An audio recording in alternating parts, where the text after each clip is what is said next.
tema es influencia mitológica griega en el Nuevo Testamento. Y quiero comenzar, amado, leyendo un texto bíblico bastante interesante. Un texto bíblico, estaremos leyendo, como siempre, de la Biblia de estudio Matthew Henry 1977. 1977, vamos a estar leyendo la palabra del Señor en el capítulo 12, en el verso 20 al 21. Verso 20 al 21 del capítulo 12. Escucha bien, por favor. Si en su casa usted tiene una Biblia, ábrala. No solamente escuche, ábrala en su casa. Usted que enseña, usted que es maestro, usted que es estudioso de la Biblia, sea cristiano, no sea cristiano, sea lo que sea, ábrala en su casa y siga la lectura, por favor. Recordamos, amados, que esto es un mensaje académico. Y lo vamos a tratar a ese nivel. Así que si usted escucha aquí cosas que tal vez lo vaya a sorprender, entonces no juzgue tan rápido, sino escúchalo completo. Dice así, Juan capítulo 12, verso 20 al 21, dice así: había ciertos griegos, subraya la palabra griego. Había ciertos griegos entre los que subían a adorar a la fiesta. Estos pues se acercaron a Felipe, que era de Betsaida de Galilea, y le rogaron diciendo: Señor, queremos ver a Jesús. Señor, queremos ver a Jesús. ¿Quiénes querían ver a Jesús? Unos judíos helenistas, unos judíos de habla griega. ¿Por qué agarro este texto bíblico, amado? Porque es un texto bíblico bien impresionante, bien interesante, que los que buscan a Jesús, número uno, no son fariseos. No son fariseos. Número dos, no son saduceos. Número tres, no son ni herodianos ni doctores de la ley. Son unos paganos, por decirlo así. Son unos gentiles, o como usted le quiera llamar, son unos griegos de habla griega. Y aquí la pregunta es: ¿Jesús sabía hablar griego o estos judíos sabían hablar arameo? Porque Jesús habló arameo. Para mí que Jesús hablaba hebreo, pero más arameo, pero también tenía que hablar griego, porque Jesús en esa multicultura, para mí, mi opinión, para mí hablaba esas tres lenguas, las hablaba Jesús. Ahora bien, hablemos un poco, amado, sobre el imperio griego. Vamos a hablar un poco sobre el imperio griego y su influencia. El imperio griego y su influencia. Por aquí yo traje un mapa bastante interesante, porque este video yo quiero ilustrar. Como maestro, quiero ilustrar algo aquí bien interesante. Aquí yo traigo un mapa. No sé si se logra ver. Voy a meterme aquí al live, porque con un teléfono veo y con el otro, gloria a Cristo. Ok. Aquí yo tengo un mapa de la conquista del imperio griego. Este que está aquí posiblemente sea la figura de Alejandro Magno. Alejandro Magno, entre todos los griegos conquistadores, es el más que se destaca y es el más que ha influenciado. Miren, amado, yo quiero que usted vea, amado, toda la conquista que trajo Alejandro Magno y todos estos emperadores grandes. Mira dónde llegó. Agarró toda Mesopotamia, amado, fue influenciado por los griegos. Sigue aquí, amado, una cosa bien interesante. Casi llegando a la India. Tenemos aquí Persia. Aquí tenemos Media. Y recoge, amado, toda Europa, porque los griegos son de corte europeo. Y no solamente eso, sino recoge, amado, todo Canaán influenciado con la lengua griega y todo, y prácticamente todo Egipto y algunas regiones de África. Mira, amado, cuál poderoso fue el imperio griego. El imperio griego. Observen, amado, todo Europa, todo Mesopotamia y todo Canaán y Egipto. Todo esto que usted ve aquí rojo, amado, es el imperio griego. Ahora, este imperio griego comienza a implantar leyes, comienza a implantar órdenes y comenzar a implantar todo lo que conlleva su liturgia, todo lo que conlleva su moneda, bueno, todo, amado. Pero no solamente eso, sino que el imperio griego también trae su influencia religiosa. Su influencia religiosa. O sea que todas estas culturas aquí que fueron influenciadas por los griegos recibieron también la influencia griega en su liturgia religiosa. Y eso incluye, amado hermano, los mitos. Incluye los mitos. Y algo importante, amado, es que todo Israel también fue influenciado por el imperio griego. Todo fue influenciado. Los mitos griegos arroparon todo antiguo cercano oriente de una manera impresionante. Aquí está la prueba, amado. Aquí está la prueba. Y esto incluye poder político y poder religioso. ¿Ok? Entonces, algo interesante que quiero recalcar para ir paso por paso es que toda esta influencia griega también trajo otro concepto de ver la vida, otro pensamiento griego, otras culturas implantadas a estos lugares. Entonces Israel no fue la excepción. Israel no fue la excepción. Y cuando uno lee los mitos griegos o la historia griega, se habla mucho de los mitos griegos. La mitología griega, amado, era lo más que se destacaba en aquellos tiempos, y al sol de hoy todavía hay gente que habla de eso, de la mitología griega.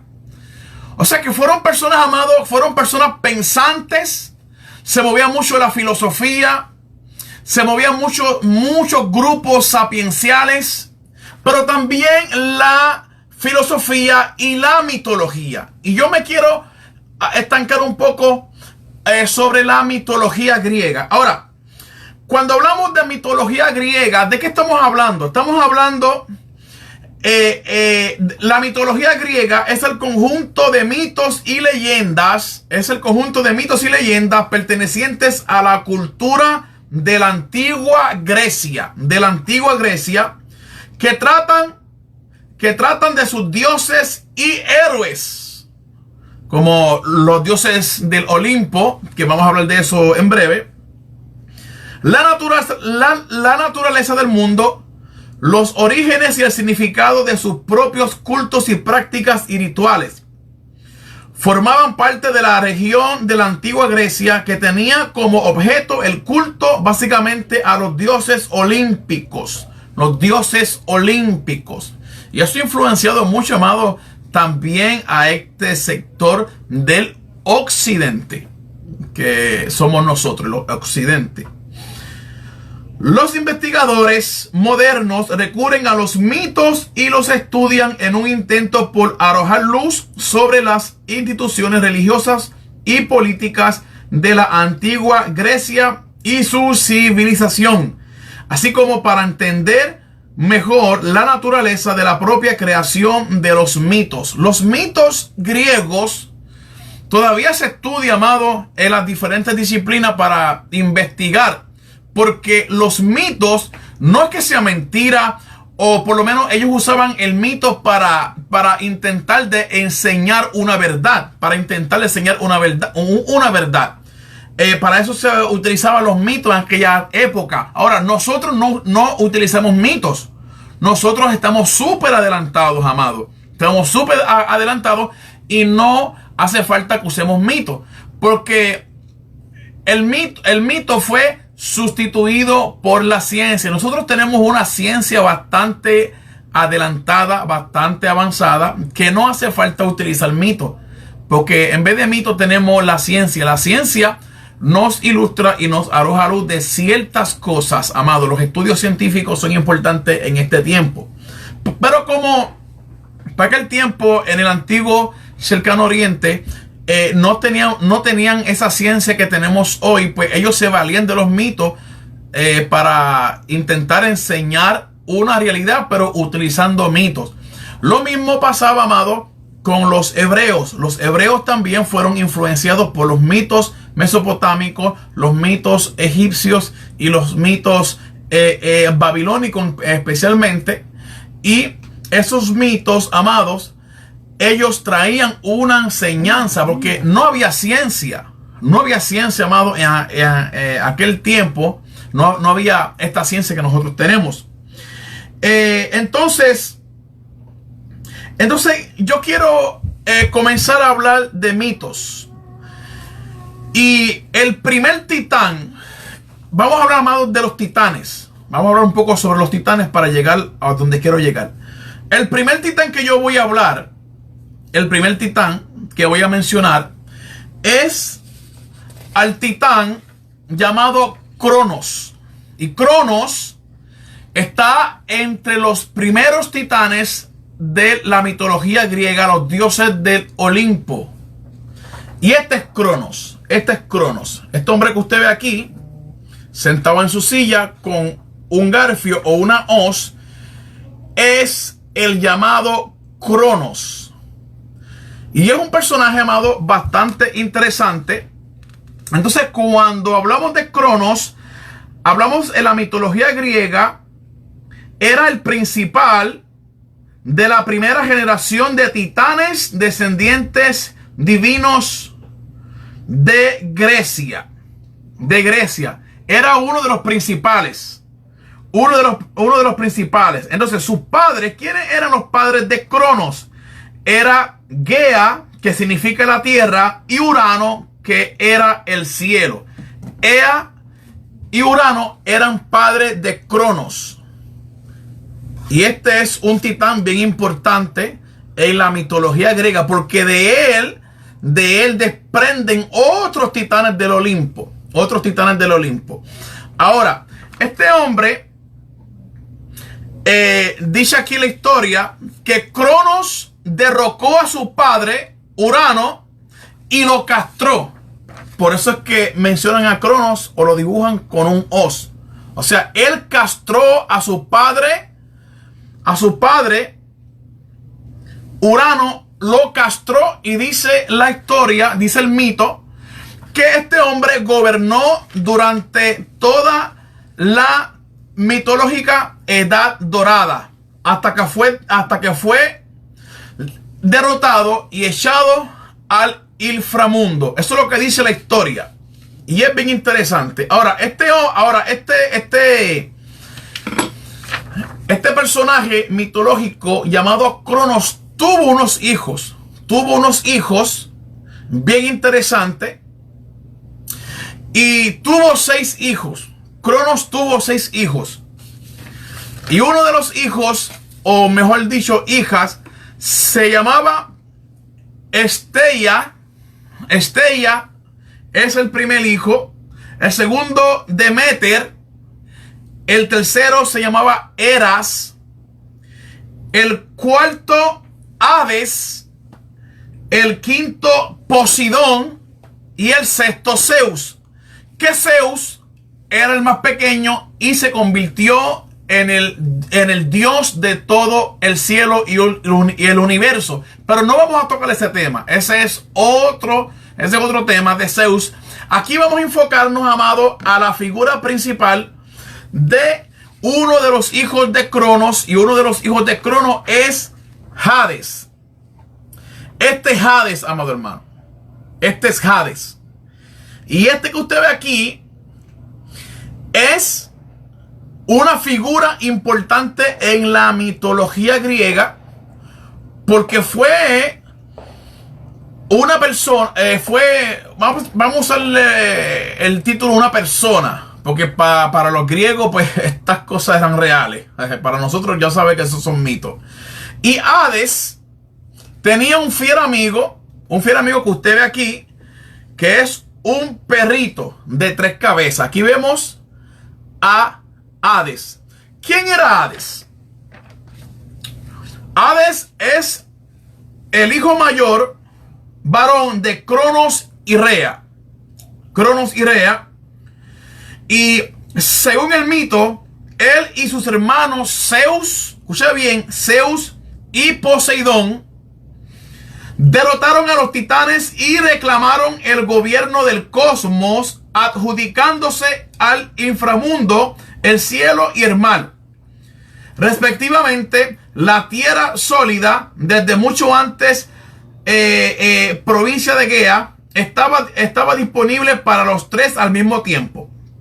Ahora, escucha bien, cuando Zeus, Poseidón y Hades, después de derrotar a su padre Cronos, echaron suertes para decidir quién corresponderían a quienes les corresponderían el cielo, el mar y el tenebroso mundo subterráneo. O sea, ellos estaban eligiendo a quienes de los 3 le iba a tocar el cielo, el universo, la tierra y el inframundo. A los 3 le iba a tocar una porción del mundo. Entonces cuando hacen esta suerte y tiran suerte, dice el mito, amado hermano, que a Zeus se le hizo el Señor y Dios de los cielos y el universo. A Poseidón se le hizo el Dios del mar. Todo el océano cayó en manos de Poseidón. Y número 3, Hades, que es este personaje, se constituyó en el Dios del mundo subterráneo. El mundo subterráneo, amado, es nada más y nada menos que el lugar de los muertos. El lugar de los muertos. Entonces dice la historia, amado hermano, que a este personaje, diferente a Zeus, que fue el dios de los cielos, a Poseidón, que fue el dios de los mares, el dios de todos los océanos, de los 7 océanos, como la gente dice, y este personaje fue el dueño y dios del mundo subterráneo de los muertos, lo que se conoce como el inframundo, la oscuridad. Ahora, ¿qué es el lugar? ¿Qué es el mundo subterráneo? ¿Qué es el mundo subterráneo, amado hermano? Para la mitología griega, era el lugar de descanso de los muertos. O sea, el griego pensaba que si una persona moría, iba a lo más profundo de la tierra, porque ese es el lugar de los muertos. Ahí está el lugar de los muertos. Se le conoce como el inframundo griego, el lugar de descanso para los muertos. Y Hades, escúcheme bien, escuche bien el nombre, Hades o Hades, como le quieran llamar, es el líder.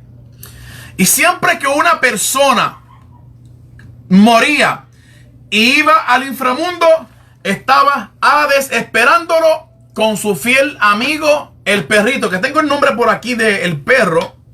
El perro, vamos a buscar, ¿cómo se llama el perro? El perro se llama Cancelbero. El perro se llama Cancelbero. Miren qué interesante.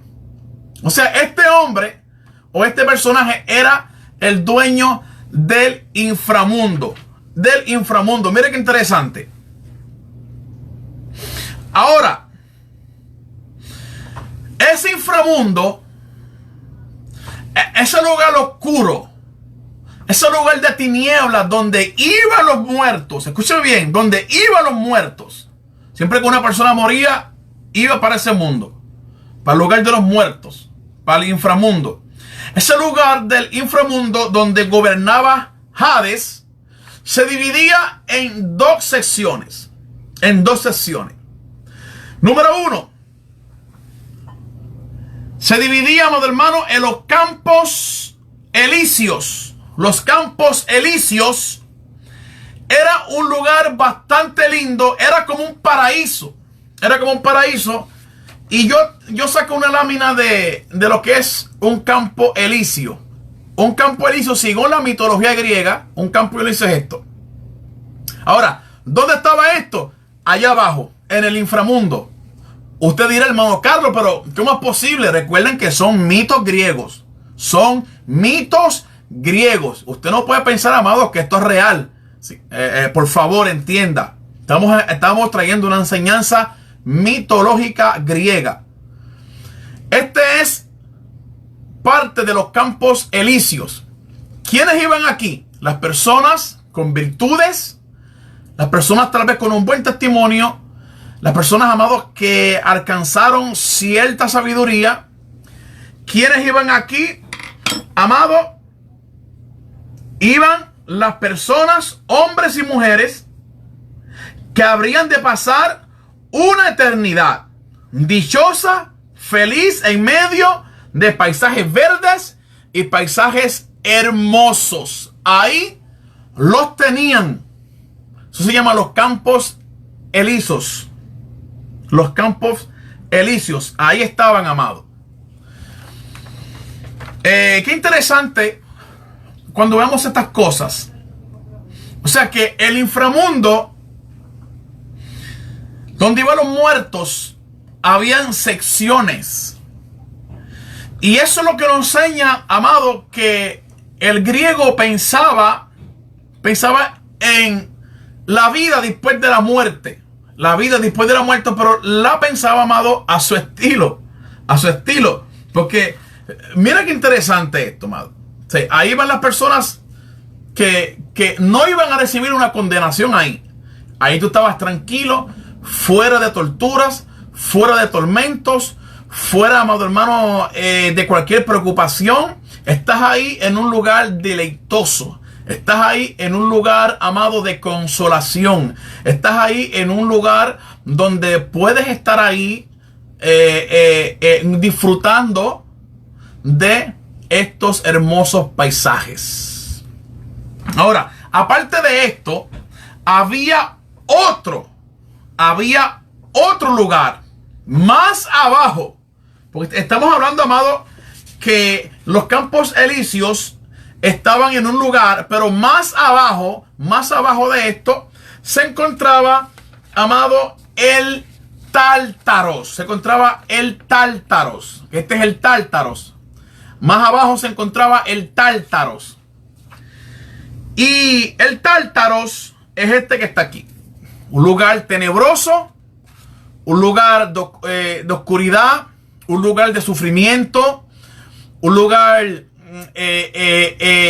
donde te agarraban, amado hermano, te hacían muchas cosas. Un lugar terrible, un lugar abominable, un lugar de dolor, un lugar apestoso. Bueno, lo más malo que podías sentir una persona muerta era en este lugar, en el Tártaros.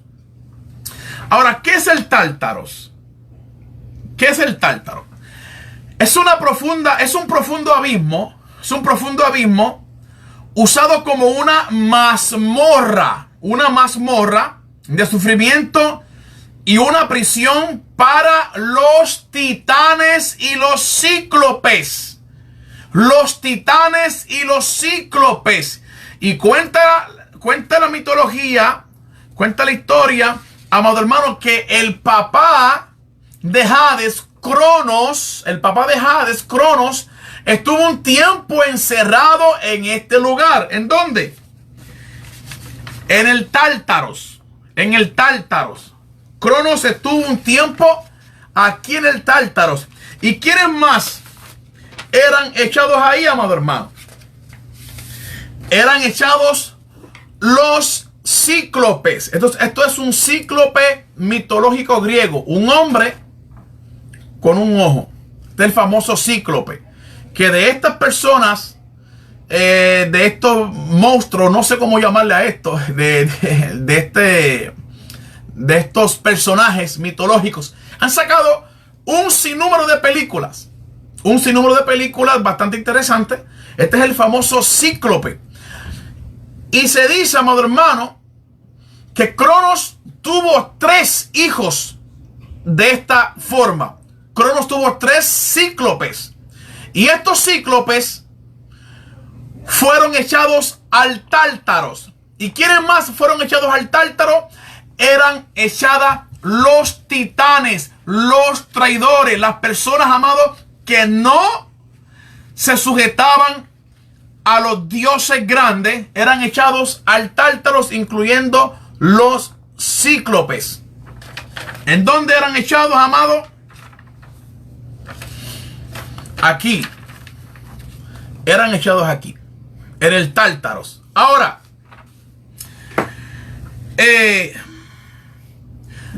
yo quiero hacer una lectura de un libro, porque aquí, amado, nos hemos preparado para esto. Claro, no es un tema tan profundo, pero quiero hablarlo así por encimita, pero por lo menos para que usted entienda. Yo lo que quiero es que usted entienda este mensaje, esta enseñanza, es lo que me importa que usted entienda. Yo quiero leer este libro. Este libro se llama Los mitos griegos. Es un libro bastante interesante que habla de todas estas cosas. Quiero hacer una lectura para leer un poquito sobre el Tártaros. Quiero leer un poquito sobre el Tártaros. Y vamos al libro en la página 16. La página 16 de este libro, que está bastante interesante. Dice: Urano engendró a los titanes en la madre tierra después de haber arrojado a sus rebeldes hijos, los cíclopes. Los cíclopes al Tártaros. Los arrojó al Tártaro. Estos personajes eran los hijos de Urano. Y eran personajes rebeldes que no podían controlar, que no se sujetaban, que hacían cosas locas. Los condenaron al Tártaros. Entonces, ¿qué es el Tártaro? Para darnos una explicación más interesante. El Tártaro es un lugar tenebroso en el mundo subterráneo. O sea, en el mundo subterráneo, debajo de la tierra, están los campos elíseos, que son los campos de gozo, de consolación. Son los campos donde la gente va allí y tiene un gozo después de la muerte por ser personas buenas o tener un buen testimonio. Van ahí los campos elíseos. Pero más abajo está el Tártaros. Y dice: el Tártaro, un lugar tenebroso en el mundo subterráneo que está situado a la misma distancia de la tierra como la que hay entre la tierra y el firmamento. Dice: un yunque que cayera al Tártaros tardaría 9 días. Tardaría 9 días en tocar su suelo. Dice aquí, amado hermano, que si alguien tira un yunque, tardaría 9 días en tocar fondo. Ahora, ¿qué es un yunque? ¿Qué es un yunque, amado hermano? Esto es un yunque. Esto es un yunque. Esto que usted ve aquí es un yunque donde los que bregan con este instrumento aquí ponen el trozo de metal caliente y lo martillan para darle forma. Esto es un yunque. Dice el mito que si tiran del cielo o de la tierra este yunque para el inframundo, para llegar al Tártaro, se tarda 9 días. Imagínate, amado hermano, 9 días. 9 días este aparato, este pedazo de hierro cayendo al Tártaro por 9 días. Amado, 9 días, dice el mito. 9 días. Dice el mito, amado, dice, un yunque que cayera el tártaro tardaría 9 días en tocar el suelo. Imagínate lo profundo, amado, que está lo que conocemos como el tártaros. 9 días dice aquí. Perdonen, hermano, se me cayó algo aquí. Dice que tarda 9 días. Tarda 9 días esto para llegar aquí. Para llegar aquí. Qué interesante, amado, lo que estamos leyendo, lo que estamos presenciando aquí. 9 días cayendo. 9 días es más de una semana. Más de una semana. Es como una semana con 3 días. Imagínate una semana con 3 días cayendo eso por ir para abajo, amado, y no toca fin. Hasta que por fin toca fin. Hasta que por fin toca fin. Se escuchó bien chévere, ¿eh? Y eso, amado, esto está en el pensamiento de los griegos. O sea, los griegos, no sé si ahora lo creen, pero los griegos en ese tiempo creían estas cosas. Creían estas cosas, amado hermano. Entonces quiero leer otra lectura bastante interesante de este libro. Que aquí lo importante, amado, es leer los libros. Leer los libros para que usted tenga algo interesante. Ya mismo vamos con la Biblia. A lo mejor usted está esperando, hermano Carlos, pero habla de la Biblia. ¿Qué tiene que ver la Biblia? Tranquilo. Quiero montar el esqueleto para entonces ponerle la carne. Ya estamos montando el esqueleto, el carapacho, para ponerle la carne. Y para que usted se goce. Mira lo que dice la página 52 de los mitos griegos. Dice así: cuando los espíritus descienden al tártaros, cada uno va provisto de una moneda que sus piadosos parientes han colocado bajo la lengua del muerto. Oye bien, de este modo pueden pagar a Caronte, el avaro barquero, que los transporta en un barco destartalado al otro lado del Estige. Los espíritus que no llevan monedas tienen que permanecer eternamente en la orilla más cercana, a no ser que hayan eludido a Hermes, su guía, y hayan entrado sigilosamente por una puerta trasera. Oye bien, un perro con 3 cabezas llamado Cerbero guarda la orilla opuesta del río Estige. Aquí nos dice algo bien interesante, amado, que cuando una persona moría, le colocaban una moneda para poder entrar a estos niveles que yo le mencioné. Y es interesante cómo el mundo de la mitología griega, amado, ponen un infierno, por decirlo así, aunque la palabra infierno no aparece en el texto griego. La palabra infierno no aparece en el texto griego. Y quiero dejar claro, amado, que aquí yo no voy a hablar del infierno. Ese sería otro tema, porque aquí no voy a hablar del infierno. Ni voy a tocar que si existe el infierno o no existe. No voy a tocar ese tema aquí. Aquí yo voy a hablar sobre el personaje Hades y qué tiene que ver con la Biblia. Eso es lo que yo quiero hablar aquí. Del infierno sería otro video que sería bien interesante. Entonces, amado, el yunque se tarda 9 días. 9 días se tarda en llegar. Ahora, antes de este personaje ser el dueño del inframundo, el inframundo se le conocía como lo subterráneo. Lo subterráneo, el inframundo o el mundo de los muertos. El mundo de los muertos, la gente no conocía la palabra Hades para el sepulcro. O sea, no se conocía eso. Se conocía como el inframundo o el mundo subterráneo. Cuando se le da, en la mitología griega, cuando se le da a este personaje, lo que es el inframundo, entonces al inframundo se le llama Hades o Hades. Se le llama Hades. ¿Y qué es Hades? Hades es la muerte. Hades es la muerte. La muerte. O sea, cuando una persona muere, va al Hades. ¿Y qué es el Hades? Es lo que conocemos hoy, lo que podemos conocer hoy como el sepulcro, el lugar subterráneo donde te entierran. Eso es lo que significa Hades o Hades, como usted le quiera llamar. O sea, no estamos hablando aquí nada de infierno, nada de llamas, no estamos hablando nada de eso, porque en el sentido griego eso no hay. No hay eso.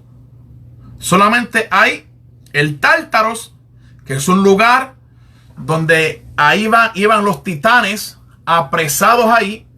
Y están los campos elíseos, que son los campos donde la gente goza de una consolación después de la muerte. Después de la muerte, eso es lo que se habla. Ahora, para ir terminando, para no hacer el video tan largo,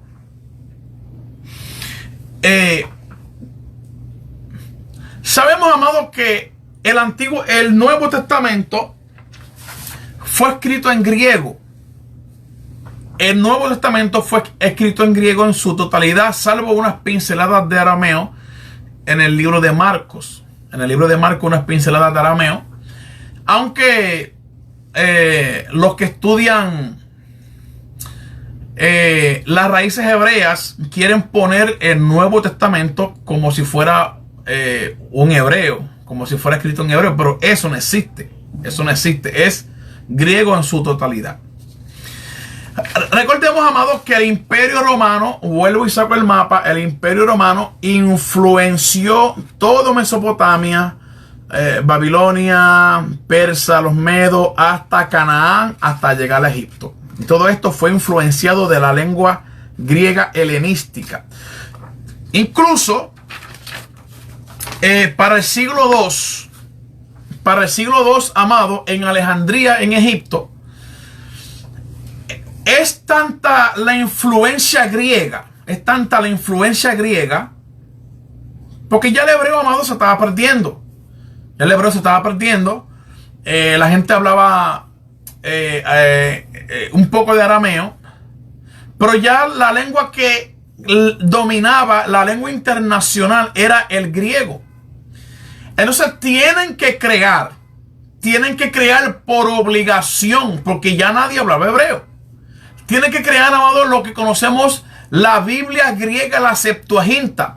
Y la Biblia griega fue escrita, amado, posiblemente en el siglo II antes de Cristo. Siglo II, a finales del siglo III y principios del siglo II antes de Cristo. Se escribe la Septuaginta griega. ¿Por qué se escribe la Septuaginta griega? Porque ya todos los imperios estaban helenizados.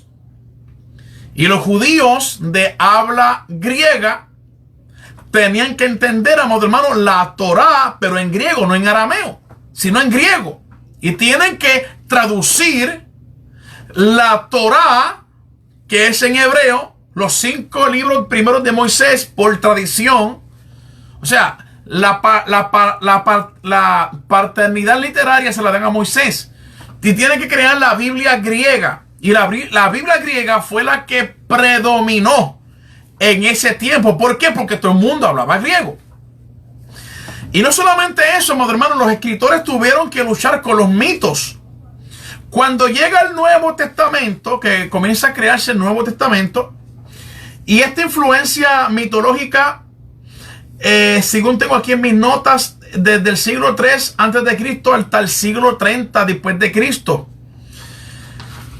Vemos, amados, cómo la influencia griega también influye a nuestro conocido Nuevo Testamento. Ahora, pero el Nuevo Testamento recoge los mitos griegos, y ya usted va a ver por qué, pero no los habla o no los enseña como los enseñan los griegos. Porque el Nuevo Testamento es una literatura hija de su época. Es hija de su época. Y de alguna manera, amado, lo más que se hablaba en ese entonces era sobre el Hades. Se hablaba del Hades, que es el lugar de los muertos. Es el lugar de los muertos. Y el escritor de los evangelios pone en boca de Jesús la palabra Hades. Ahora, con esto no quiero decir, amado, que la Biblia no es inspirada, porque ya no estoy viendo los comentarios, pero ya me imagino la gente, no, ¿dónde dejamos la inspiración? Amado, yo sé que la Biblia es inspirada por Dios, pero Dios es un Dios, amado hermano, de tiempos y épocas. O sea, Dios es el Dios del universo. Y Dios no es un Dios que hace magia. Dios no es un Dios que es mago. Dios inspira a las personas en su tiempo y en su época. Y estas personas en su tiempo y en su época recogen, amados, porque son humanos. Porque la Biblia es divina humana. Es divina porque la inspiración proviene de Dios, pero es humano porque es un hombre quien la escribe. Entonces, vamos a tocar algunos textos bíblicos que nos hablan sobre la influencia griega mitológica en el Nuevo Testamento. O sea, textos bíblicos que manejan el personaje de Hades, hermano de Zeus. Porque recordemos que Hades es hermano de Zeus. Zeus es el Dios, se quedó con el cielo y con el universo. Y Hades es el Dios con D minúscula del inframundo. Y en ese inframundo están los campos elíseos y está lo que conocemos como el Tártaros. Él gobierna esos lugares. Primer texto bíblico que nos habla o que menciona el Hades, este personaje, se encuentra en Apocalipsis capítulo 6. La apocalíptica de la época, amado hermano, recoge mitología griega. Aunque usted se moleste conmigo, aunque usted me llame hereje, aunque usted me llame loco, llámame lo que le dé la gana. Esto es una realidad y usted lo va a escuchar. Apocalipsis capítulo 6, verso 8. Abre su Biblia en su casa. Dice: miré y he aquí un caballo amarillo. El que lo montaba tenía por nombre Muerte.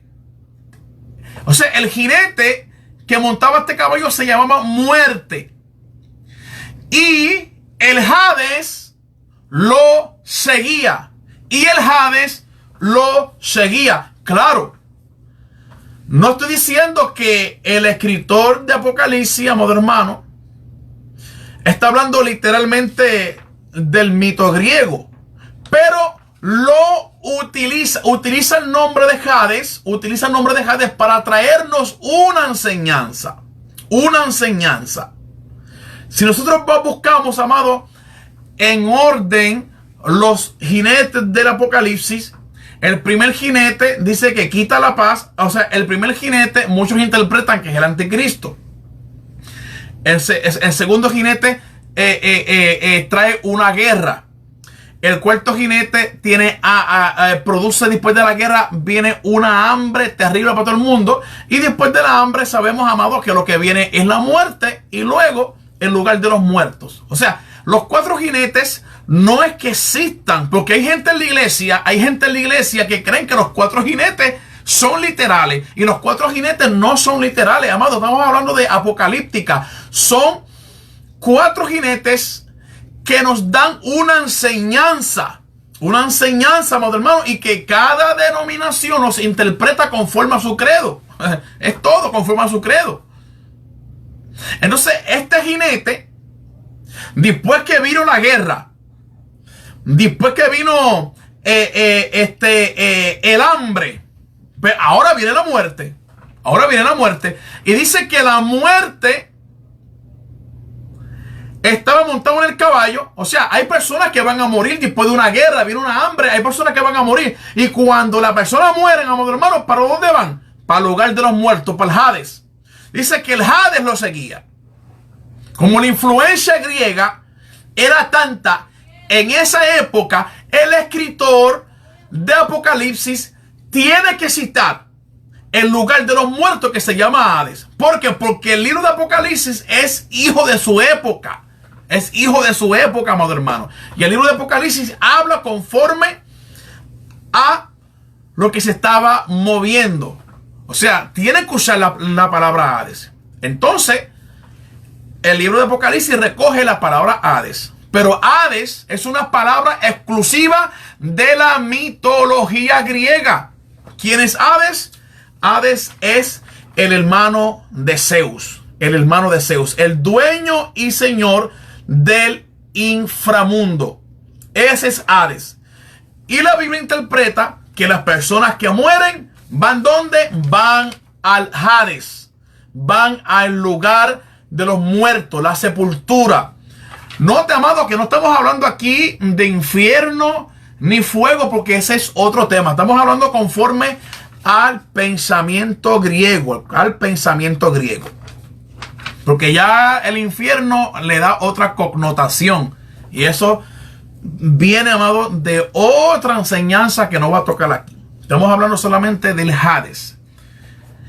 Y cuando yo leí ese texto, ve bastante interesante que el libro de Apocalipsis recoja la palabra Hades. Dice: miré aquí un caballo amarillo, y el que lo montaba tenía por nombre Muerte, y el Hades lo seguía. O sea, hay dos elementos aquí. Tenemos, número uno, la muerte, que es la condición donde se separa el alma del cuerpo, la muerte. Y tenemos aquí el Hades. Una persona que muere, ¿a dónde va? Al Hades, al lugar de los muertos. Interesante. Otro texto bien interesante, se encuentra en Mateo capítulo 11, verso 23. Dice Jesús, o el escritor de Mateo pone en boca de Jesús: y tú, Capernaum, que eres levantada hasta el cielo, y hasta el Hades será abatida. Porque si en Sodoma se hubiesen hecho los milagros que han sido hechos en ti, habrían permanecido hasta el día de hoy. Aquí Jesús usa un lenguaje bastante interesante y tiene que mencionar el Hades, el lugar de los muertos. Le está diciendo: yo estoy aquí, he hecho milagros, he hecho señales y no quieren creer. Si esto se hubiese hecho en Sodoma y Gomorra, ellos se hubieran arrepentido.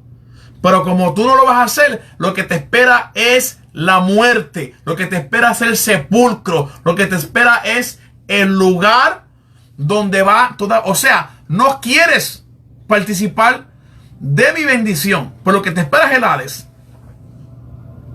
Otro texto bastante interesante se encuentra en Mateo capítulo 16, verso 18. Un texto bastante controversial. Dice: y yo también te digo que tú eres Pedro, y sobre esta roca edificaré mi iglesia, y las puertas del Hades no prevalecerán contra ella. Jesús está diciéndole, amado hermano, a Pedro, que las puertas de la sepultura, las puertas del inframundo, o sea, la iglesia de Cristo no va a morir. La iglesia de Cristo no va a morir. La muerte no prevalecerá contra la iglesia de Cristo en un sentido espiritual. En un sentido espiritual. Porque Cristo es quien la sustenta. Cristo es, o Jesús es quien la sustenta. Él es el que le da la vida a la iglesia. Y las puertas del infierno, mucha gente dice infierno, pero aquí estamos hablando de Hades. Las puertas del Hades no prevalecerán. O sea, la muerte no podrá tocar a los verdaderos creyentes en el sentido espiritual. Por eso Jesús dijo: quien está en mí y muere en mí, jamás morirá. Tendrá que la vida eterna. Y las puertas del Hades no prevalecerá contra la iglesia. La iglesia no puede morir. En el sentido teológico espiritual estamos hablando. Y utiliza la palabra Hades. Aquí yo quiero que usted se enfoque, amado, en la palabra Hades. Que la palabra Hades es una palabra propia de la mitología griega. Como la Biblia, el Nuevo Testamento fue escrito en griego, pues tiene que recoger estas palabras.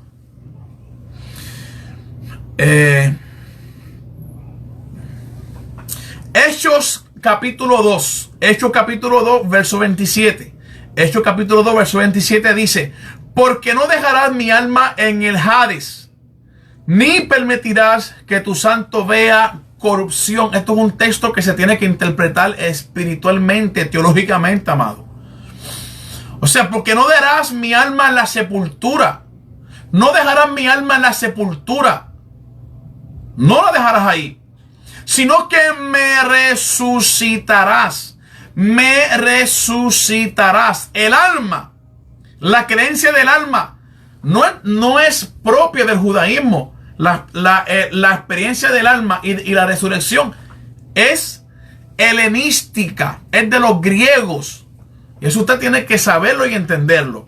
Aunque textos antiguos egipcios hablan sobre la resurrección de Osiris y la resurrección de otros personajes mitológicos egipcios, pero ese es otro tema. Ese es otro tema. Sigue utilizando la Biblia griega lo que es el estado del Hades, de la muerte, la sepultura.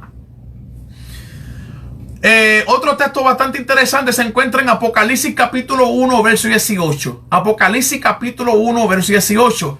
Dice la escritura, hablando Jesús ya resucitado, dice Apocalipsis 1, 18: el que vivo y el que estuve muerto, mas he aquí que vivo por los siglos de los siglos. Amén. Y tengo las llaves de la muerte y del Hades. Mira qué interesante, amado hermano. Mira cómo la Biblia le da un golpe a la mitología griega. Ahora no es este personaje quien tiene la llave del Hades. No es este personaje. Recordemos que este es Hades, hijo de Cronos, hermano de Zeus, del dios todopoderoso. Según la mitología griega, este es el que tenía la llave del Hades, o sea, la llave de la muerte, del lugar inframundo, y su perrito de 3 cabezas. Ahora Jesús dice que Él es el que tiene la llave de la muerte y la llave del Hades. ¿Por qué? Porque Jesús tiene el poder para resucitar tras sí a aquellos que han muerto en Cristo. Y eso yo lo creo. Eso yo lo creo. Entonces, amado, mira qué poderosa enseñanza estamos trayendo aquí. Ahora no es Hades el dueño del lugar de los muertos. Ahora es Cristo. Cristo es el primogénito de los muertos. Ahora Él dice, porque yo estuve muerto y ahora he aquí vivo por los siglos de los siglos. Estoy dándole un toque teológico para mis hermanitos cristianos que están por ahí. Tengo las llaves de la muerte y del Hades. Mire qué interesante. Tiene la llave de la muerte y del Hades. Miren cómo aparece, amado, la palabra griega Hades. Entonces, Apocalipsis capítulo 20, verso 14, y termino. Hay un texto bastante interesante que dice: y la muerte y el Hades fueron lanzados al lago de fuego, y esta es la muerte segunda. Se enseña en el libro de Apocalipsis que hay un lugar llamado el lago de fuego. Y aquí se enseña que en ese lago de fuego van a tirar a la muerte y al Hades. Ahí lo van a tirar y van a desaparecer. ¿Por qué? Porque la nueva tierra, en el cielo nuevo y la tierra nueva, no hay lugar para la muerte, ni para el llanto, ni para el Hades. Es un mundo nuevo según la apocalíptica. Mire qué interesante. Ahora, quiero tocar, amado, los paralelos. Quiero tocar un paralelo sobre la Biblia y la mitología griega. Vamos a irnos, amado, a Lucas. Lucas capítulo 16. Leo y vemos las preguntas y terminamos. Lucas 16, capítulo 22. Lucas capítulo 16, verso 22 al 24. Dice: aconteció que murió el mendigo y fue llevado por los ángeles al seno de Abraham. Al seno de Abraham. Y murió también el rico y fue sepultado. Y en el Hades, oye bien, amados, cómo mencionan la palabra Hades. Y en el Hades, en el sepulcro, alzó sus ojos estando en tormentos y vio de lejos a Abraham y a Lázaro en su seno. Ahora, estamos tocando, muchos dicen que es parábola, otros dicen que es una historia literaria real de Jesús, amado hermano. Esto conforme como usted piense. Vemos esta historia que narra Jesús. Y esta historia del seno de Abraham, amado, es semejante a los campos elíseos de lo que es el Hades. Lo que es el Hades, amado hermano. O lo que es el inframundo. En el inframundo hay dos estados, como yo le explico a usted. En el inframundo, primero están los campos elíseos, que aquí van las personas, según la mentalidad griega, las personas con buen testimonio, que gozaron de una vida buena, una vida maravillosa. Pues aquí van estas personas, o sea, no son personas condenadas, sino que van aquí a gozar como un tipo paraíso. Pero son los campos elíseos. Aquí van, según la mitología griega. Y las personas malas, o sea, los titanes, los que no obedecen, o las personas que son despiadadas, van más abajo, que es el Tártaros. Aquí van las personas. Entonces Lucas, que es de descendencia griega, Lucas recoge un pasaje bien interesante donde hay un mendigo que muere y va al seno de Abraham. ¿Qué es el seno de Abraham? El seno de Abraham es un lugar de consolación. El seno de Abraham es un lugar, amado hermano, donde tú no vas allí a sufrir penalidades, sino que es un lugar de descanso, un lugar de consolación, un lugar, como dice la escritura, a ser consolado. Allí tú no vas a sufrir de ninguna manera. ¿Por qué? Porque estás en un lugar de delicia. Y esta historia es semejante, amado hermano, a los campos elíseos que conocemos entre la mitología griega. Entonces vemos al segundo personaje. El segundo personaje está ¿en dónde?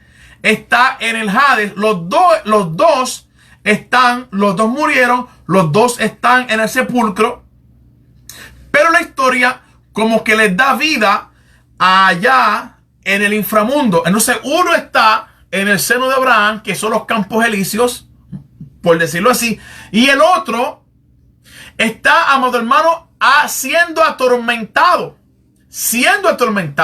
Ahora, podemos deducir según la mitología griega, o según el pensamiento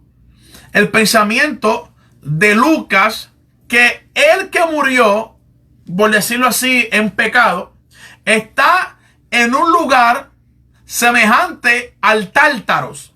Porque el Tártaros era donde las personas comenzaban a morir.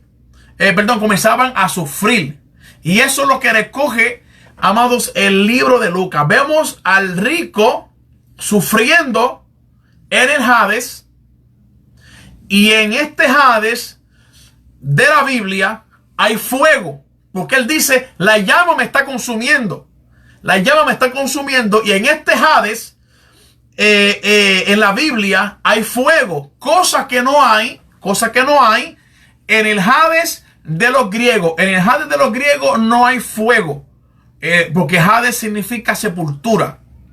Donde hay un lugar de tortura es en el Tártaros. Según la mitología griega, es en el Tártaros. Aquí en el Hades, según la Biblia, hay fuego.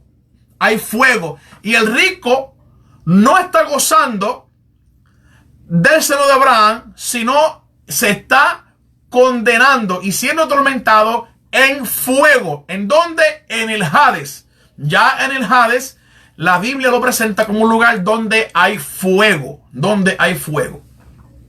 Mira qué interesante, amado. Entonces, vemos la similitud entre los campos elíseos de la mitología griega con el seno de Abraham. Porque aquí este hombre no sufre, Lázaro no sufre en nada, sino que es consolado en este lugar. Sin embargo, el rico es condenado y siendo atormentado por una llama. Ahora, ¿por qué en el Hades, escúcheme bien, por qué en el Hades bíblico hay fuego?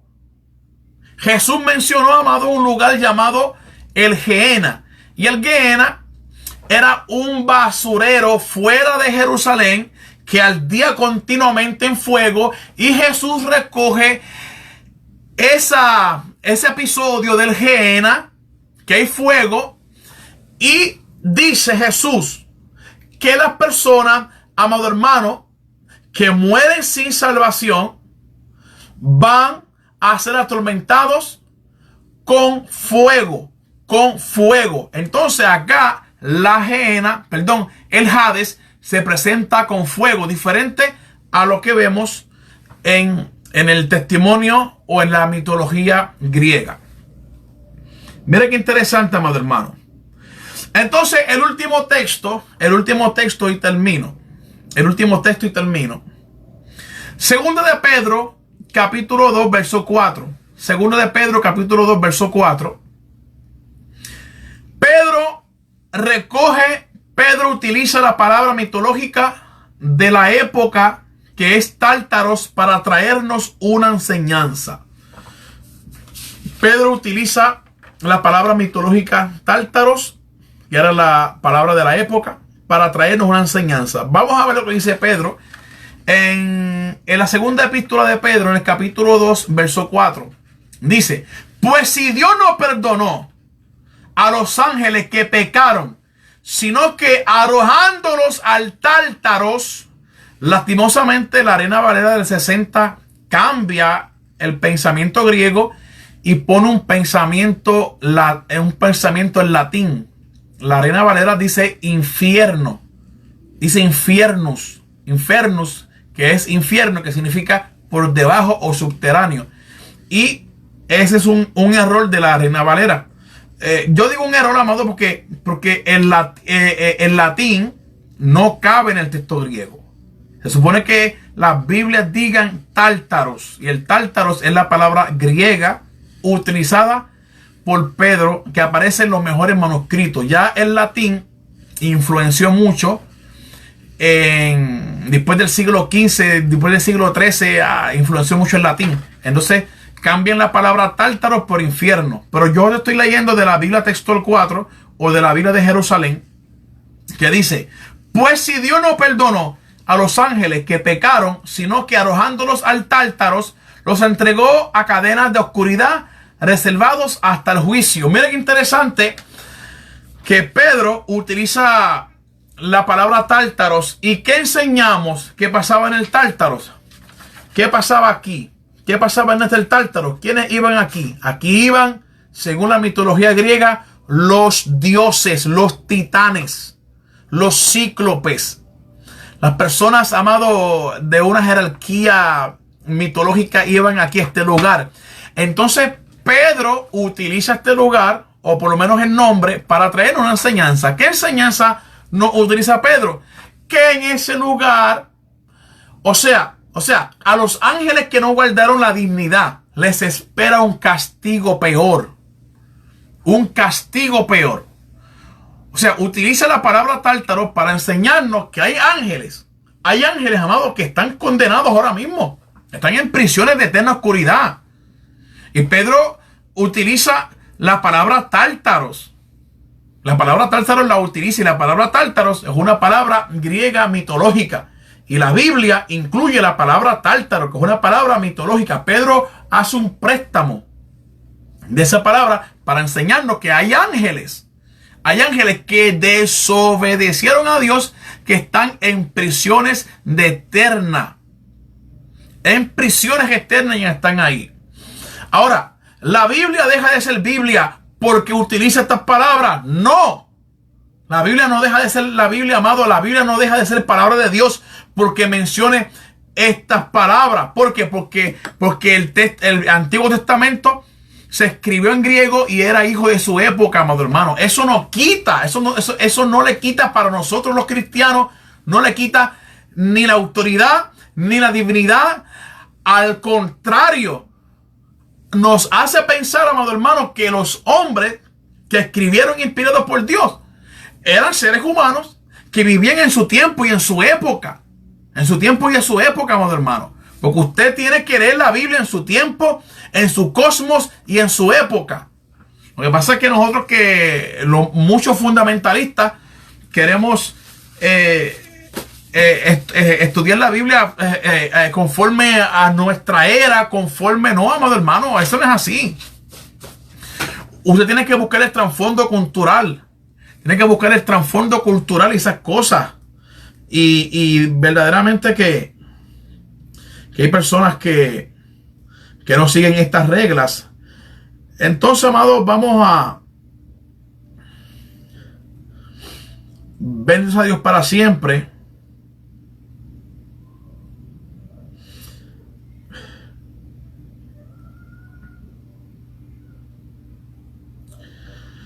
Saludamos a Amós Hidalgo, que está por ahí.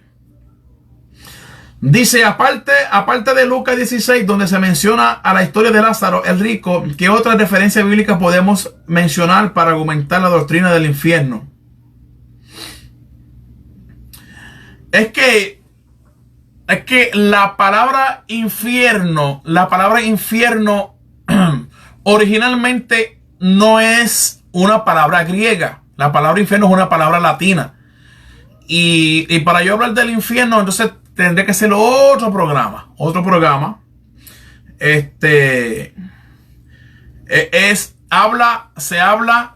Se habla de Hades, Gehenna, que habló Jesús, Gehenna, que es otra palabra griega, Gehenna, y se habla de tártaros. Entonces, para la Biblia y para los judíos, hay un lugar de tormento. Ahora, yo como cristiano, sí creo en un lugar de condenación, o sea, porque tampoco yo voy aquí a negar el infierno. O sea, el lugar de... Yo entiendo, amado, que así de grande es la misericordia de Dios, que dio su Hijo por nosotros, pues equivalente tiene que ser el castigo para aquellas personas, según mi opinión, así de grande tiene que ser el castigo para aquellas personas que rechazan el regalo de amor para con el hombre, que es Cristo Jesús.